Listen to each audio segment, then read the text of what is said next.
Oke, selamat pagi teman-teman mata kuliah teknik wawancara semuanya. Jadi ini adalah pertemuan kedua terakhir ya sebelum minggu depan. Dan setelah itu selesai sudahlah kuliah teknik wawancara kita.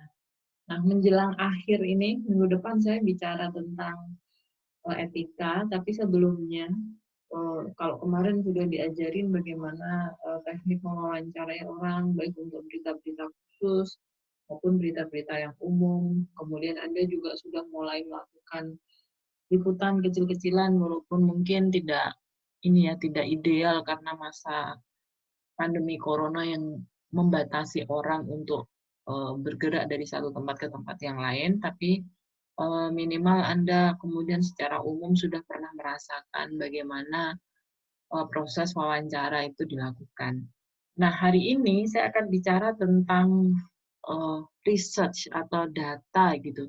Kira-kira apa yang membedakan seorang pewawancara yang menggunakan data riset, menggunakan bekal riset dalam mewawancara dibandingkan dengan seorang wartawan yang tidak punya data tersebut.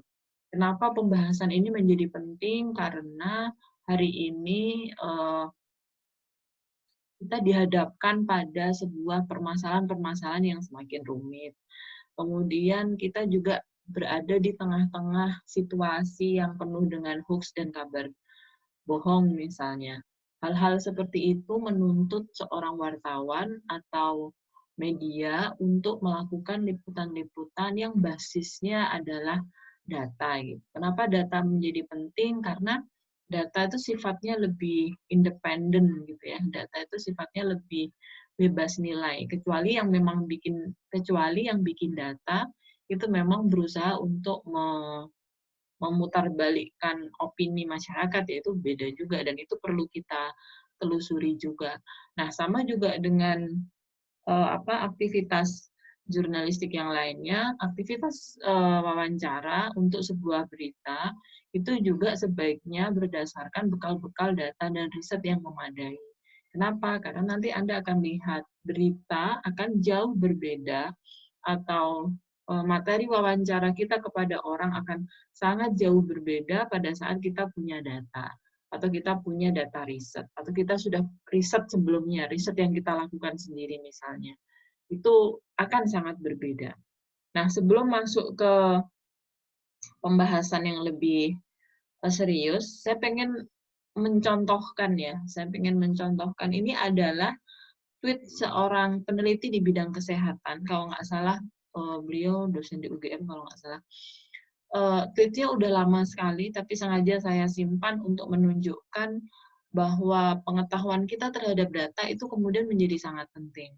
Jadi ini akun Anis Fuad, @anisfuad di Twitter, itu beberapa waktu yang lalu sempat menyampaikan apa ya keprihatinannya gitu kira-kira kok data yang dikeluarkan antara Kemenkes dan data yang ada di website DIY, website Corona ya, itu berbeda gitu ya.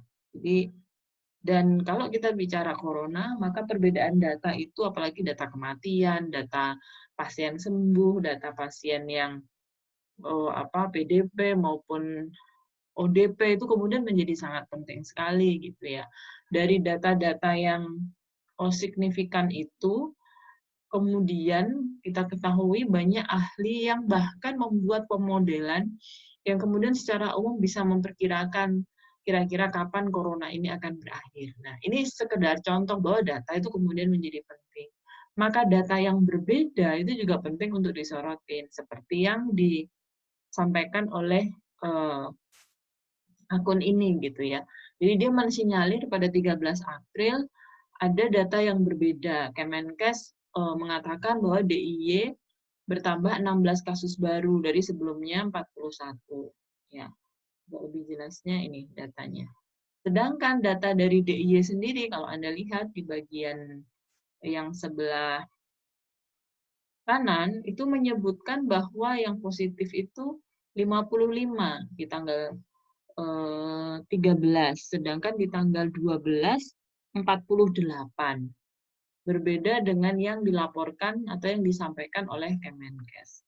Nah, Anda bisa bayangkan, ini hanya contoh kecil aja, Anda bisa bayangkan kalau kemudian wartawan pada saat mewawancara, misalnya mewawancara Kemenkes pusat, misalnya Kemenkes RI, Anda wartawan dari Jogja, Anda mewawancarai Kemenkes, tapi Anda nggak tahu bahwa terjadi perbedaan data antara yang di daerah dengan yang di pusat, misalnya.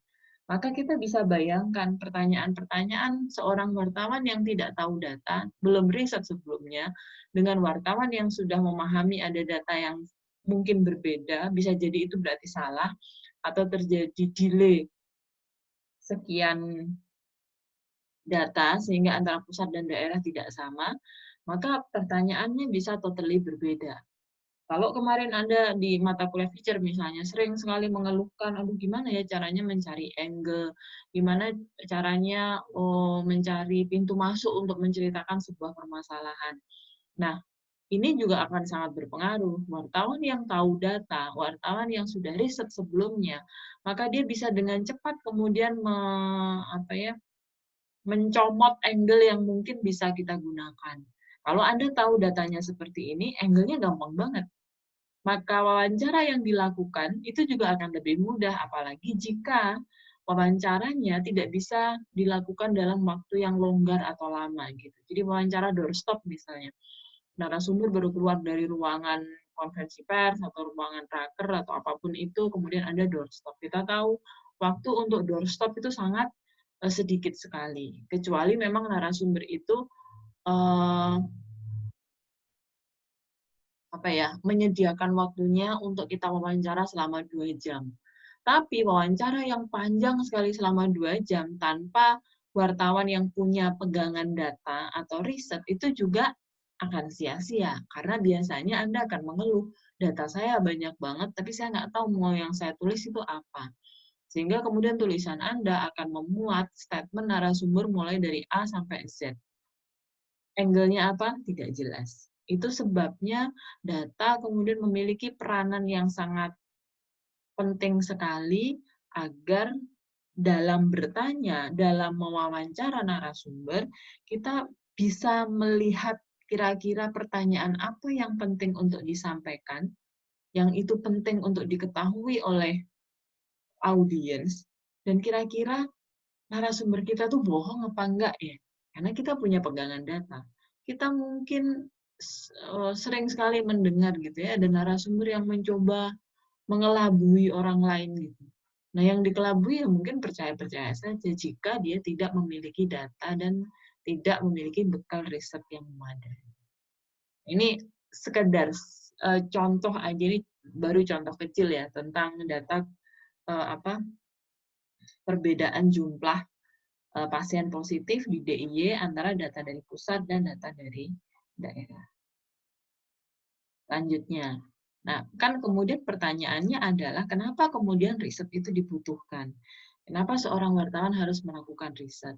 Yang Anda perlu juga mengerti teman-teman, definisi riset di sini bukan seperti penelitian dalam skripsi gitu ya, yang membutuhkan waktu 4 bulan, bahkan 1 semester atau 2 semester, bukan. Hasil riset itu bisa berasal dari mana saja, asal sumbernya kredibel. Kemudian kita berusaha mengais sendiri dengan menyatukan dengan data-data yang lain, membandingkan dengan data-data yang lain. Atau kadang memang ada media yang secara umum dia punya divisi research gitu ya. Ini biasanya media-media yang sudah mapan, media-media yang secara umum kredibilitasnya baik, sumber daya manusianya mumpuni, dia punya divisi research. Nah, divisi research ini yang akan mereka gunakan untuk mencari tahu atas sebuah pertanyaan gitu. Mereka kemudian melakukan riset dalam waktu yang tentu saja cepat gitu, karena namanya media dia tiap hari harus publish, harus on air, tentu tidak akan bisa selama Anda bikin skripsi misalnya 4 sampai 5 bulan gitu. Nah, hasil riset itulah yang kemudian dilaporkan kepada audien dan kemudian dikonfirmasi kepada beberapa narasumber gitu. Jadi media sekarang sudah sangat terbiasa dengan hasil riset dan bahkan melakukan riset itu sendiri. Nah, coba kita lihat ya, sebenarnya apa sih alasannya kenapa seorang reporter, kenapa seorang wartawan itu membutuhkan riset atau minimal membaca hasil riset sebelum dia melakukan wawancara. Saya akan kasih Anda contoh, ini web yang sangat baik dan saya rasa sering dijadikan ini ya, contoh-contoh pada saat kita membahas bagaimana negara-negara melakukan aksi-aksi untuk memerangi corona gitu. Jadi ini webnya namanya Our World in Data. Kalau nggak salah nama webnya sih World in Data kalau nggak salah. Nanti Anda silahkan cek sendiri. Ini isinya data tentang apapun sebenarnya, tetapi sejak ada coronavirus pandemic, mereka punya divisi yang memang khusus ngomongin tentang corona. Tapi data yang lain-lainnya juga ada. Silahkan Anda lihat sendiri. Dia punya akun Twitter, webnya juga bisa dibuka. Ya, nah saya mencoba memasukkan data total confirm COVID-19 deaths dari Indonesia gitu. Jadi dia punya fitur untuk mengetahui kondisi-kondisi corona, bisa death, bisa positif, bisa yang sembuh dan sebagainya, itu dari setiap negara gitu. Nah, saya mau masukkan Indonesia. Ya, sudah saya masukkan keyword Indonesia, kemudian yang muncul adalah seperti ini. Ini adalah data korban meninggal dunia karena corona sejak tanggal 22 Januari 2020 hingga Mei tanggal 6. Ya, berarti hari ini masih sangat baru sekali. Nah, dari data ini kemudian Anda mengetahui bahwa Januari gitu ya, pada saat memang kita belum mengatakan ada pasien positif, itu tentu saja angkanya 0 gitu ya, nggak ada yang meninggal. Hingga sampai pada tanggal mungkin 18 atau 19 Maret ya. Ini saya nggak bisa klik, tapi kalau di webnya Anda bisa klik dan kemudian keluar itu tanggal pastinya. Tapi around 21 Maret itu mulai muncul yang meninggal dan sebagainya. Hingga akhirnya kemudian kalau Anda lihat di gambar ini, lihat di gambar ini, itu kelihatan angkanya terus naik ya, sampai tanggal 6 Mei 2020. Kalau Anda punya data yang seperti ini, kira-kira kalau Anda ketemu sama Menteri Kesehatan, Pak Terawan, dengan data seperti ini, dengan hasil riset yang seperti ini, kira-kira apa pertanyaan yang ingin Anda tanyakan kepada Pak Terawan atau Menteri Kesehatan? Pertanyaan apa? Oke, mungkin pertanyaannya adalah apa yang dilakukan oleh pemerintah karena angkanya naik terus. PSBB sudah dilakukan di berbagai provinsi misalnya, tapi kenapa angkanya trennya masih naik gitu. Nanti kita bisa lihat juga tuh tren secara keseluruhan ya. Jadi pertanyaannya mungkin seputar itu. Pada saat kita mengetahui data seperti ini. Kira-kira kalau kemudian saya masukkan satu negara lagi, ya, jadi saya bisa masukin tuh, bisa entry satu negara lagi. Saya pilih yang pertama adalah Malaysia. Kira-kira pertanyaan Anda kepada Menteri Kesehatan masih sama seperti yang pertanyaan tadi atau berbeda sekarang? Ya, kita bisa lihat ya disparitasnya ya antara death confirm Indonesia dan Malaysia. Angle berita Anda berubah atau tidak? Materi wawancara Anda berubah atau tidak? Orang yang Anda wawancara kira-kira cukup hanya Menteri Kesehatan aja atau membutuhkan narasumber yang lain? Kalau Menteri Kesehatan Indonesia mengatakan sampai sekarang korban corona di Indonesia masih sangat terkendali, angkanya tidak terlalu banyak, masih kalah banyak dengan Amerika misalnya. Tapi kemudian kalau Anda tahu angka di Malaysia seperti itu, kira-kira Anda percaya atau tidak? Atau Anda kira-kira apa follow up question Anda kepada Pak Menteri? Berbeda kan? Jika melihat data yang pertama tadi dengan data yang kedua. Ini menarik ya data antara Malaysia dan Indonesia ini ya. Karena confirm date-nya tuh ada di apa waktu yang hampir sama, Maret pertengahan. Ya, Maret pertengahan sama, Indonesia juga mulai muncul di situ, Malaysia juga mulai muncul di situ. Tapi trennya Indonesia naiknya runcing sekali, melesatnya tinggi sekali, sedangkan Malaysia itu landai. Dan kemudian kalau kita lihat di situ, itu nanti sebenarnya kalau di webnya Anda bisa zoom lagi, apakah kemudian betul itu angkanya di Malaysia itu jadi flat. Ada kecenderungan udah mulai flat. Kalau udah mulai flat berarti sudah kabar baik, itu berarti confirm date-nya mungkin menurun. Confirm positifnya juga menurun misalnya. Oke. Ini Indonesia dan Malaysia ya. Saya mau masukkan lagi satu negara lagi yang konon katanya dianggap paling bagus, Vietnam. Karena tidak ada korban meninggal dunia sama sekali. Dan negaranya sudah dibuka, lockdown-nya sudah selesai. Di grafis Anda atau riset Anda kemudian menunjukkan ada 3 negara itu. Indonesia, Malaysia, dan Vietnam. Pertanyaan saya adalah, apakah materi wawancara Anda kepada Menteri Kesehatan Indonesia masih tetap sama atau berubah dengan adanya data ini? Tentu berubah. Angle berita Anda dengan data ini juga berubah. Narasumber yang Anda wawancara kini tidak lagi cukup hanya Menteri Kesehatan. Mungkin Anda butuh juga wawancara dengan ahli untuk membantu Anda untuk menyimpulkan kenapa di 3 negara ini kemudian secara umum angkanya berbeda, trennya berbeda. Apa yang kemudian bisa kita pelajari?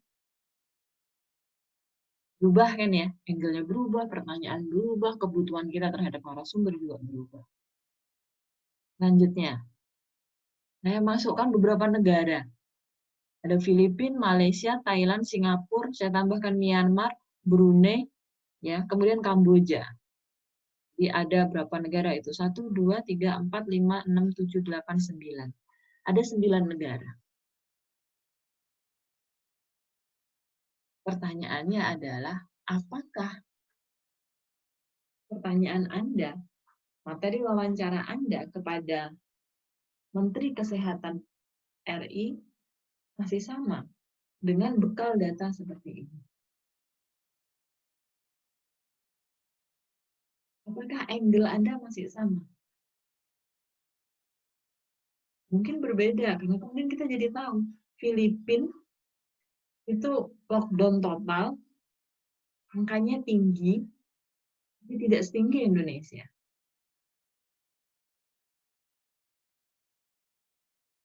Singapura itu juga mengalami ledakan angka kematian beberapa waktu belakangan, tapi ternyata angkanya juga masih tetap tidak setinggi Filipina dan Indonesia. Logis karena jumlah penduduknya juga mungkin lebih sedikit. Jadi data ini kemudian juga akan merubah materi wawancara Anda. Kebutuhan narasumber Anda juga berubah. Saya pengen tahu tuh, oke ini negara-negara di Indonesia dan sekitarnya, Asia Tenggara lah ya. Iya, Asia Tenggara semua itu ya. Asia Tenggara. Saya kemudian pengen bandingkan dengan Cina, negara tempat sumbernya wabah ini. Nah, memang kemudian kelihatan angka Indonesia pun itu memang tidak lebih banyak daripada Cina. Tapi lihat, Cina sekarang sudah flat angkanya. Jadi artinya apa? Dari medio April April ya, sampai Mei sudah tidak ada lagi angka meninggal dunia. Based on data ini ya.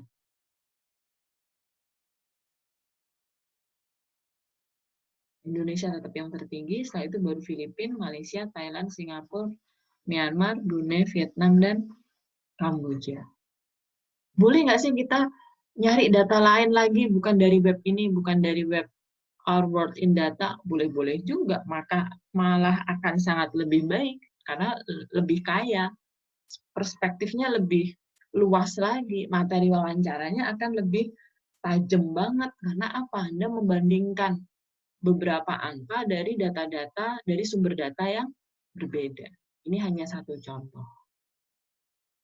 Nah, ini teman-teman, Anda tadi bisa bayangkan ya, dari data pertama cuma ada Indonesia, datanya ditambahin lagi ada Malaysia, datanya ditambahin lagi ada Vietnam, datanya ditambahin lagi negara-negara lain. Kemudian yang terakhir pengen dilihat di Cina seperti apa. Nanti akan lebih menarik lagi kalau Anda tambah Amerika, Spanyol, Italia, dan sebagainya gitu. Sebagai pembanding.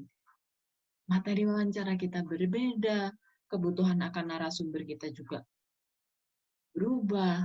Terus kalau narasumber kita bicara macam-macam, kemudian kita bisa feedback juga karena kita punya data gitu.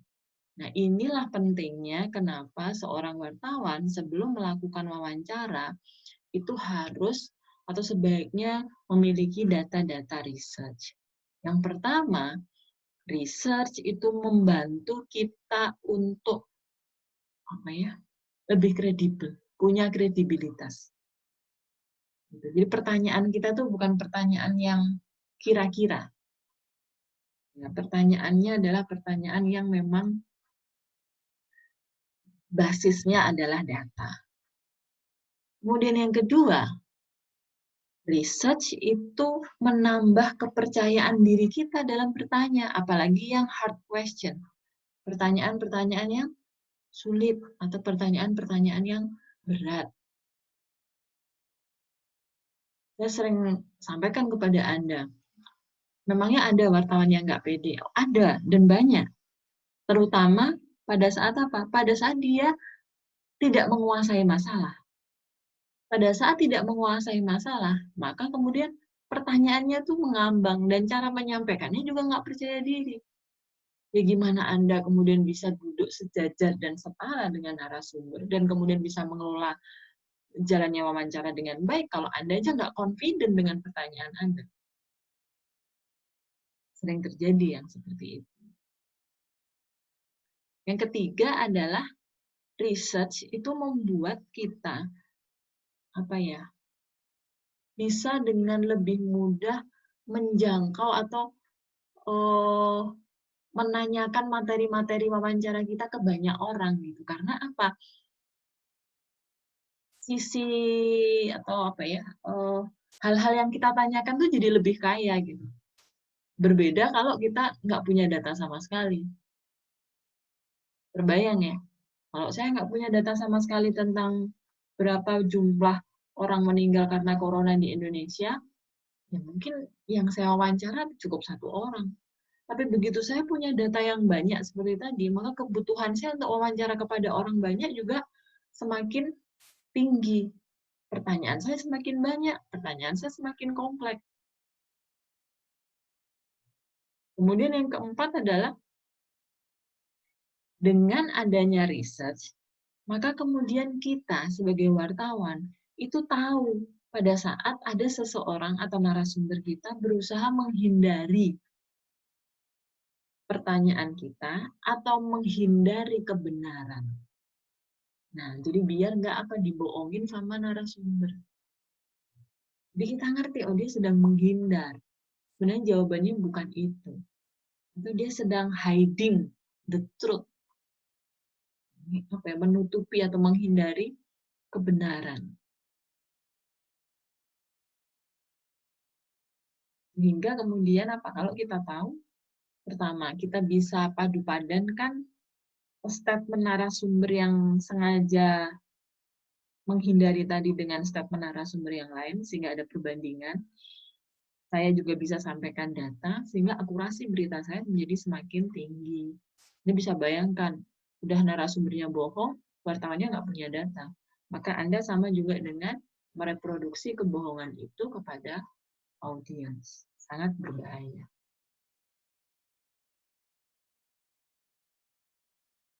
Selanjutnya, nah, research itu juga membantu kita untuk, kita tuh wartawan ya, membantu wartawan untuk memahami tren, pattern, dan relationship, kecenderungan, pola, dan hubungan antara satu hal dengan hal yang lainnya. Kenapa ini penting-penting? Karena apa? Kadang ada peristiwa-peristiwa yang kayaknya cuma titik-titik, titik A, titik B, titik C, titik D gitu. Tapi kalau kemudian kita lihat kembali dengan basis data yang kuat dan pengetahuan yang banyak, kemudian kita baru ngerti, oh ternyata titik A, B, C, D itu hanya apa ya? Setelah dilihat itu dia adalah hal-hal yang saling terhubung, dia membentuk pattern, membentuk pola.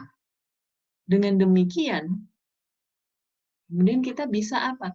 Developing issue stories atau mengembangkan cerita berita kita.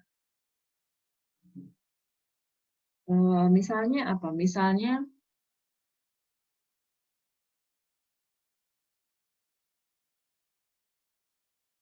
beberapa waktu yang lalu, misalnya mungkin Anda sering ini mendapatkan SMS misalnya dari Kominfo bahwa Anda save nomor email Anda sudah terdaftar dan sebagainya misalnya. Terus suatu waktu Anda di SMS lagi sama kementerian apa gitu mengatakan lokasi Anda sudah oke, terhindar dari ini apa segala macam gitu. Nah, kita kemudian bisa lihat kan, kok pemerintah tahu ya nomor email kita misalnya. Kok pemerintah tahu ya hal ini, hal itu, hal ini. Wah, ini kaitannya dengan data security, data privacy seperti apa ya? Nah, kita kemudian bisa lihat tren, pattern, dan relationship-nya. Sehingga satu fenomena itu mungkin tidak berdiri sendiri, dia menjadi serentetan fenomena-fenomena yang lain membentuk sebuah hubungan-hubungan tertentu. Anda mungkin pernah nggak baca tentang ada sebuah berita, ini berita menarik dari sebuah web berita di luar negeri tentang ternyata di dunia ini negara-negara yang dipimpin oleh pemimpin perempuan itu lebih sensitif dan lebih cekatan menghadapi problema corona ketimbang negara yang dipimpin oleh laki-laki. Dari mana dia mendapatkan kesimpulan itu? Karena dia baca data. Dia kumpulkan negara-negara dengan tingkat death confirm terendah di dunia. Ada Selandia Baru, kalau nggak salah ada Taiwan, terus kemudian Jerman, dan beberapa negara yang lain. Dipimpin oleh seorang perempuan. Dan mereka cukup aktif dalam menyelesaikan permasalahan ini.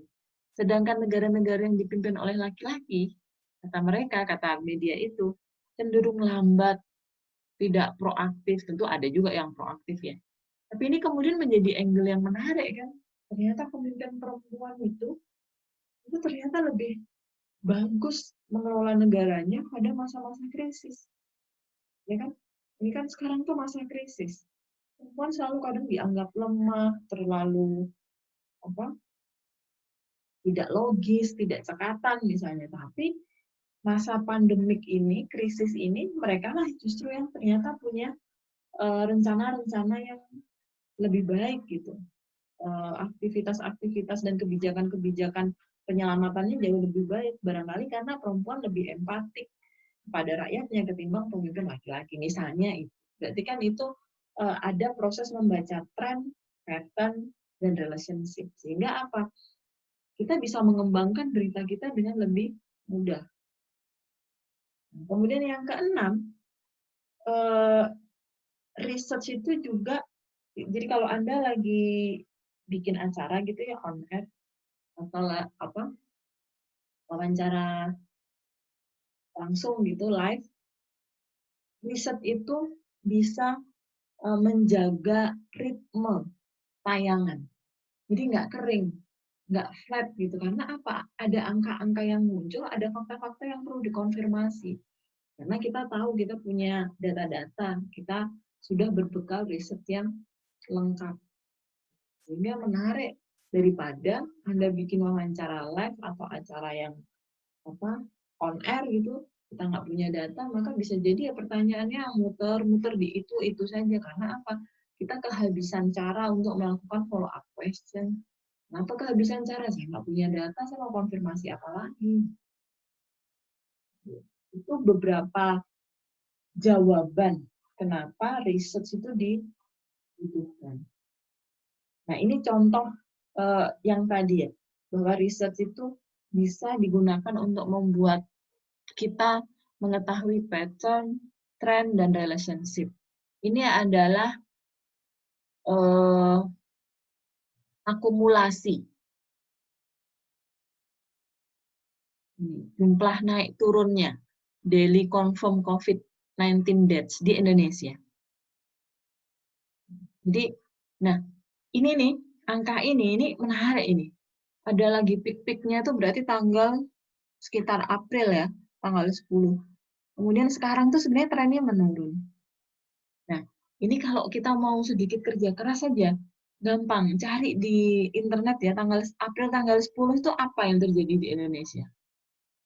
Kalau awal-awal itu kan jelas ya, itu pertama terkonfirmasi, pertama kita tahu bahwa ada korban dan sebagainya, kemudian peak-nya April. Kita bisa lihat, kan yang pertama sekali ngomong bahwa kita harus social distancing dan sebagainya, Pemda DKI. Misalnya Pemda DKI itu bicara social distancing itu tanggal berapa. Kemudian disamakan dengan ini. Ini walaupun ini data seluruh Indonesia ya, tapi minimal kita bisa ingat gitu pada saat-saat itu tuh pemerintah lagi ngapain. Karena begitu DKI ngomong social distancing, kemudian kayaknya pemerintah pusat langsung juga bicara begitu, terus nggak lama kemudian DKI, sebelum Jakarta bahkan Solo ada satu positif yang kemudian meninggal dunia kalau nggak salah setelah perjalanan conference di Bogor, terus dia pulang ke Solo, di Solo dia meninggal dunia, terus kemudian wali kota Solo bilang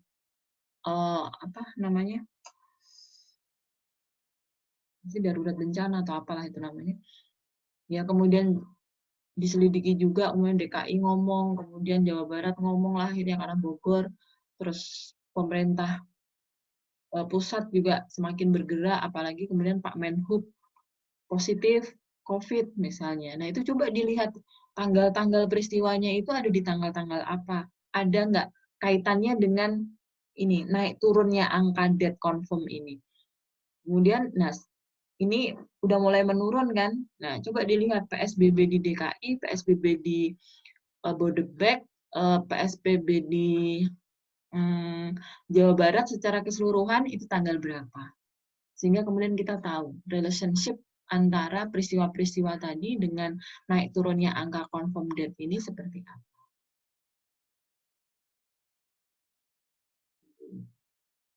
Ini menariknya.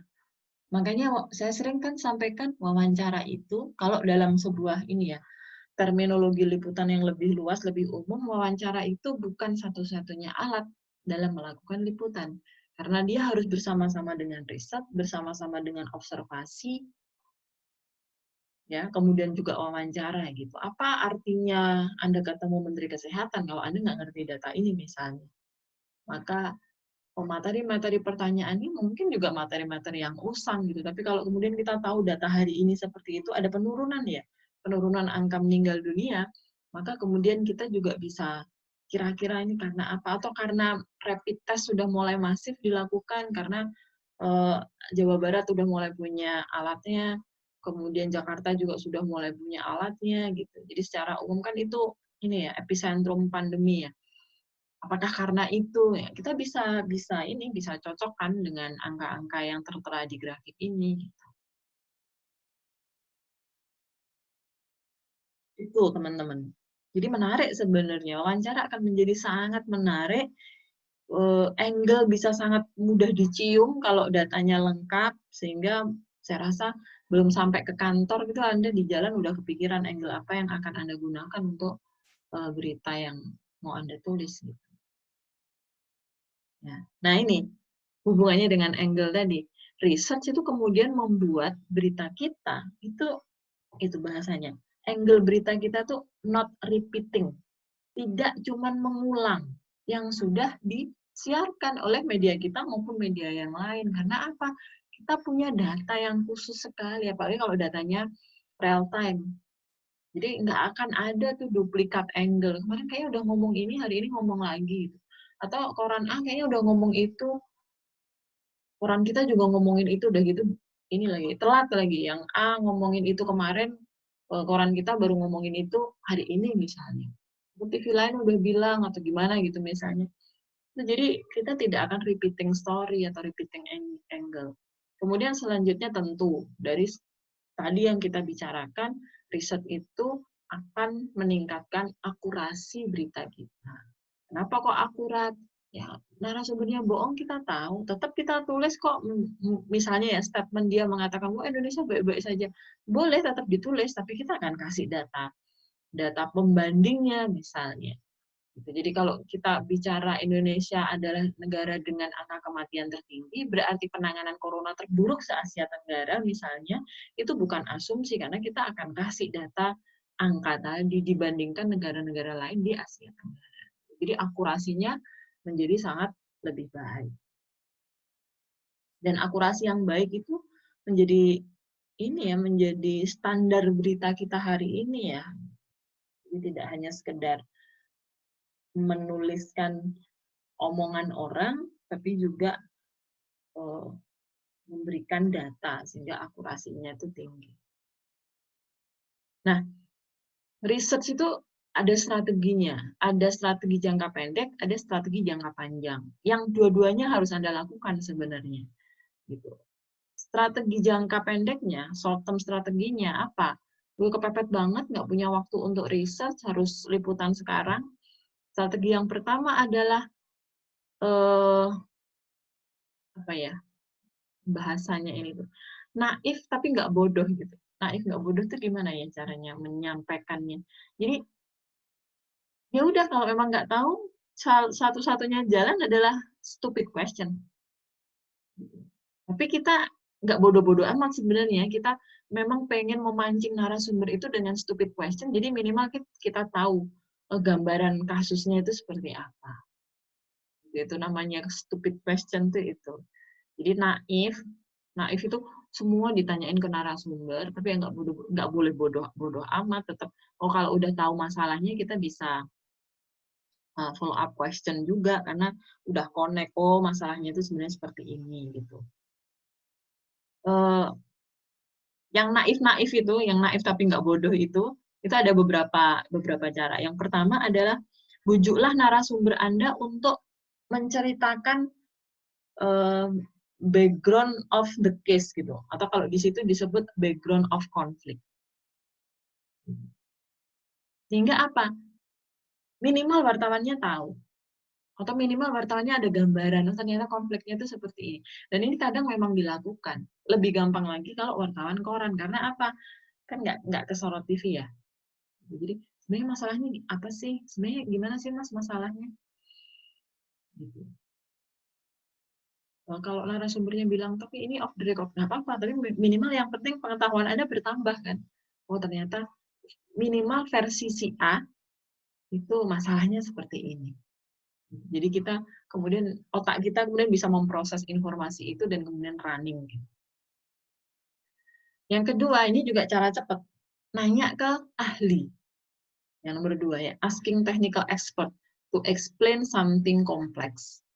Lagi hal yang kompleks, ngomongin tentang penyakit, ngomongin tentang virus gitu ya, yang kita bukan orang kedokteran gitu.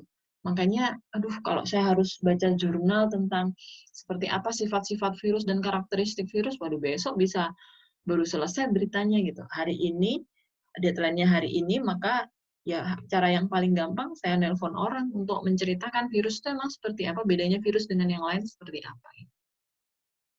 Kemudian selanjutnya adalah menggali lebih dalam saksi mata. Jadi saksi mata itu untuk peristiwa-peristiwa ya.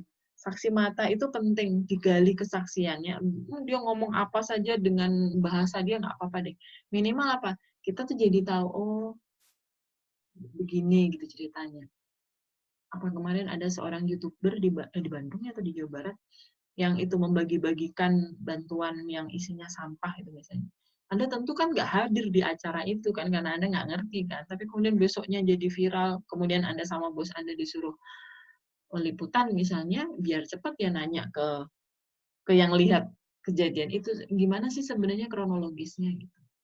Biar mereka sambil nangis-nangis, saya kan terhina apa segala macam gitu nggak apa-apa. Tapi minimal kita tahu background-nya itu seperti apa. Dan saksi mata nggak cuma satu ya yang ditanya ya, beberapa untuk pembanding karena 1 dan 2 orang mungkin yang satu lupa, yang lainnya bisa melengkapi. Yang nomor 4 itu senjata terakhir, itu jujurlah bahwa Anda emang nggak ngerti. Nggak paham, nggak ngerti. Ada informasi yang missing. Gitu. Sehingga, ini biasanya untuk narasumber-narasumber yang kita udah kenal ya. Udah kenal akrab, berteman gitu. Dalam artian dia sering kita wawancara gitu. Jadi dia akan memaklumi kalau kita nggak tahu. Jangan, ini dilihat-lihat juga ya kalau narasumbernya agak gimana gitu ya, arogan gitu. Misalnya kalau Anda nanya gitu ya Anda akan diketawain. Tapi yang narasumber yang kan bisa tercium ya, orang itu karakteristiknya seperti apa. Mungkin Anda bisa langsung sampaikan bahwa saya nggak ngerti, saya nggak paham, tolong diceritain, kayaknya ada informasi yang saya agak kurang ngikutin. Gitu. Ini short term strategi. Nah, selain short term strategi, ada long term. Jadi ini bukan salah satu ya, bukan harus dipilih ya, saya mau yang short term aja. Ini dua-duanya harus dilakukan. Yang short term untuk kasus-kasus yang tadi saya sudah sampaikan, sedangkan yang long term itu gimana? Kita bisa cicil mulai dari sekarang melakukan itu demi pengetahuan kita tuh bisa banyak gitu, demi meningkatnya pengetahuan kita. Apa yang harus Anda lakukan? Knowledge Anda harus dikembangkan atau ditambah. Caranya gimana? Pertama, membaca. Ini saya sering sekali sampaikan kepada Anda. Yang kedua adalah ngikutin kejadian atau peristiwa yang sedang terjadi.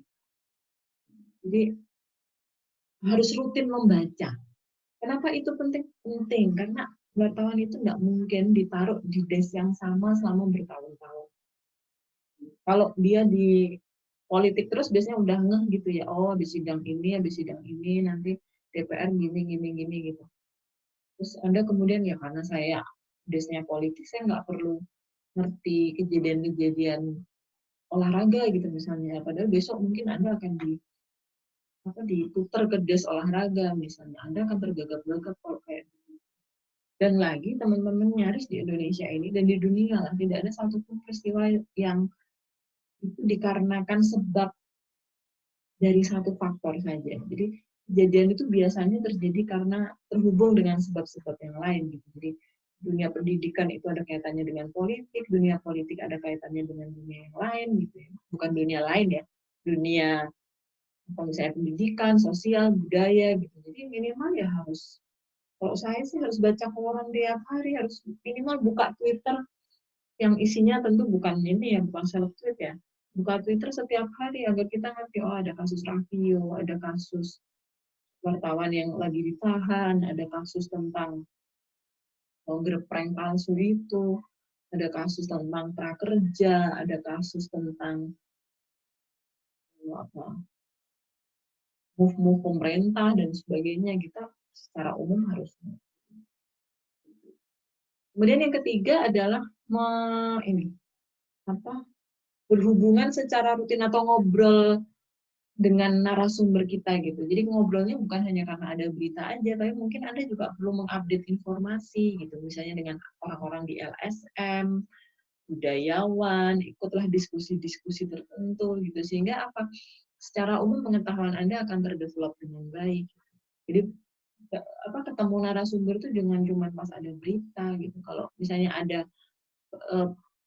diskusi-diskusi yang menarik misalnya diperbolehkan ditonton untuk umum, Anda bisa ikutin. Jadi minimal mungkin nggak kepake sekarang, tapi saya rasa nanti pada waktunya itu terpakai, Anda sudah siap karena pengetahuannya itu sudah ada gitu.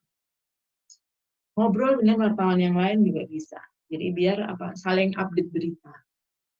Yang kelima, ini yang sudah dilakukan sebenarnya oleh beberapa media, terutama media-media yang sudah mapan gitu ya, yaitu melibatkan pustakawan atau melibatkan ahli perpustakaan gitu deh pokoknya.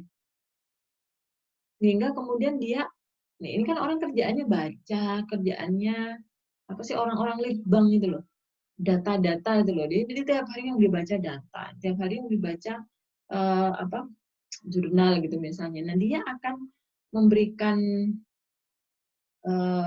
warning kepada kita pada saat mungkin kita tidak melihat itu sebagai sesuatu yang aneh gitu, atau sebagai sesuatu yang perlu untuk diperhatikan gitu. Dia akan ngasih warning pada kita. Ini penting loh tentang ini gitu. Misalnya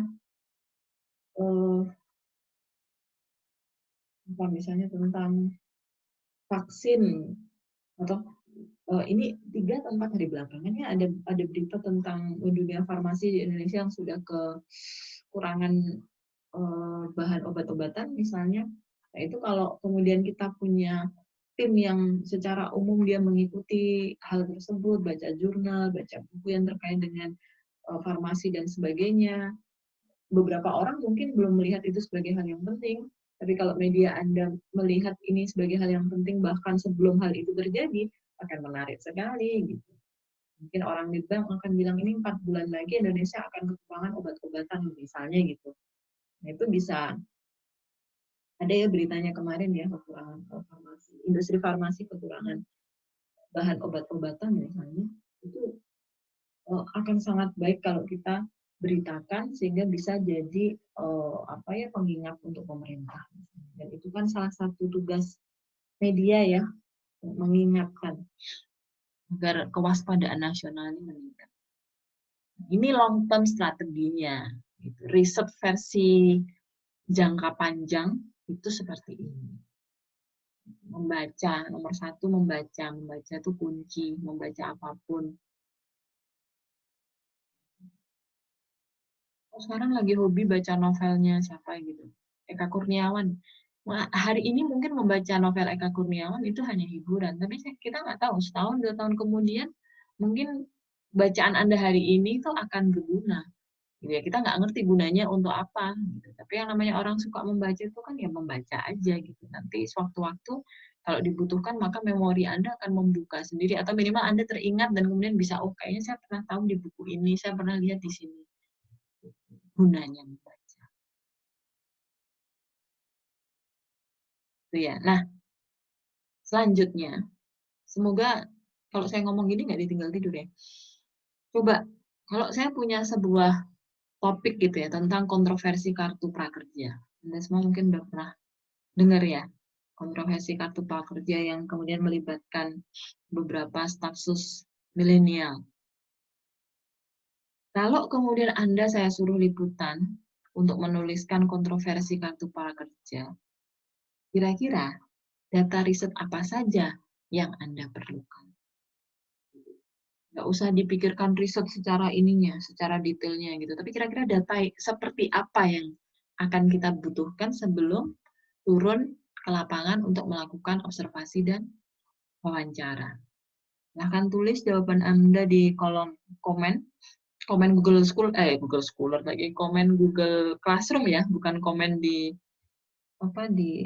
channel YouTube saya ya. Silahkan komen di situ. Coba dipikirkan 5-10 menit, dipikirkan dulu data riset apa saja yang kira-kira kita perlukan untuk membuat liputan tentang kontroversi kartu. Oke, silahkan ditaruh di komen jawabannya. Saya tunggu. Itu dulu dari saya, teman-teman. Kita ketemu lagi minggu depan, pertemuan terakhir di semester ini. Semoga semakin semangat karena semesternya udah mulai habis.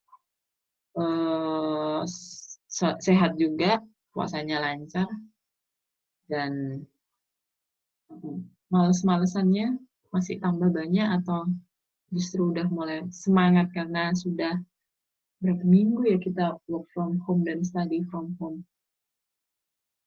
8 minggu. Minggu depan 9 minggu. Itu dulu dari saya, teman-teman.